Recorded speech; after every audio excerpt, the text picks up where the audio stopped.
Nginibingelele ngane zakwethu niyaphila. Ngiphilile mina ingane zakwethu. Yazi khona i-verse ngalawo engifuna mhlawumbe sithi ulishare kancane engifuna sithi ulishare ngane zakwethu la ku Genesis eziBhayibhelini lakho nawe lapho ngane kwethu ngalibheka nawe lapho uGenesis chapter 1 verse 1. Genesis chapter 1 verse 1 yabona.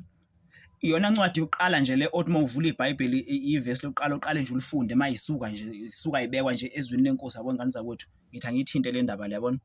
la ngane zakwethu ngiyenzela mhlawumbe khona abantu bayazibuza bethi uNkulunkulu phela wadala ubani yabona so zithi nje mayibekwa la eBhayibhelini uzubothi uNkulunkulu bekhona maningi amavesi engawathinta ingane zakwethu kodwa yileli ngithi angilithinte ngoba ngilithanda ukuthi seqaleni zithi mayiqala nje uvula incwadi engcwele noma kwathi maqala nje uNkulunkulu abantu ababebhala iBhayibheli wavele nje kwayivesi lokuqala lakavula ngalo ukuthi kube lona nje lokuqala ukuthi kube clear kuwonke umuntu ukuthi uNkulunkulu akadalwanga umuntu akanamzala akanagogo akanamkhulu akanamalume akanakhokho akanabani yabona uNkulunkulu wayekhona eqaleni yabona so mawulifunda ke la ngicela ulifunda ngezingisi ngoBhayibheli lami lezulu alikho yabona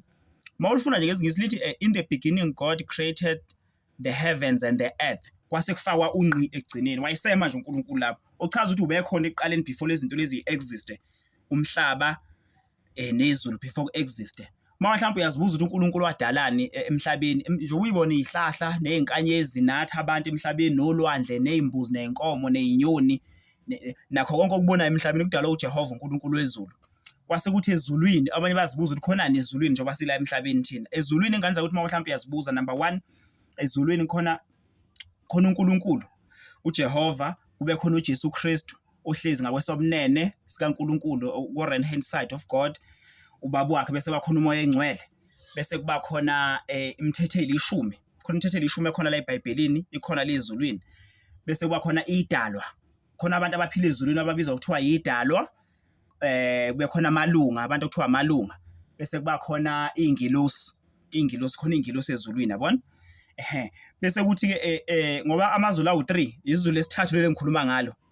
ngoba vele iBhayibheli lithi he created heavens okusho ukuthi amazulu amaningi bese uthi izulu lesithathu lele ngikhuluma ngabe bese uthi ke elesibili lapho khona abantu izulu lesibili khona abantu abathema beshona la emhlabeni bashola bekholwa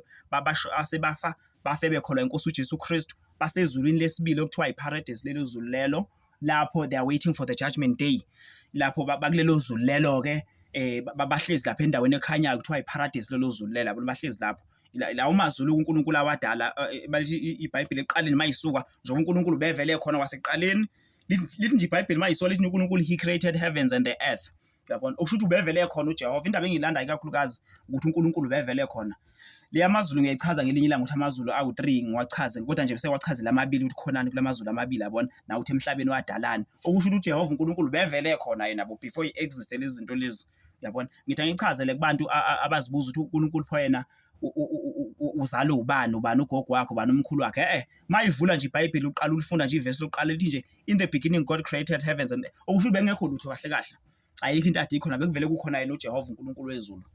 yabona he existed before the ages so sengithi angiyithinde nje le ngizama ukulanda ingane zakwethu uNkulunkulu wadala izulu nomhlaba yabona ngiyabonga ngane zakwethu nibe right lapho uJesu Kristu wadala izulu nomhlaba ilifunde nawe ngane ukuthi Genesis chapter 1 verse 1 in the beginning God created heavens and earth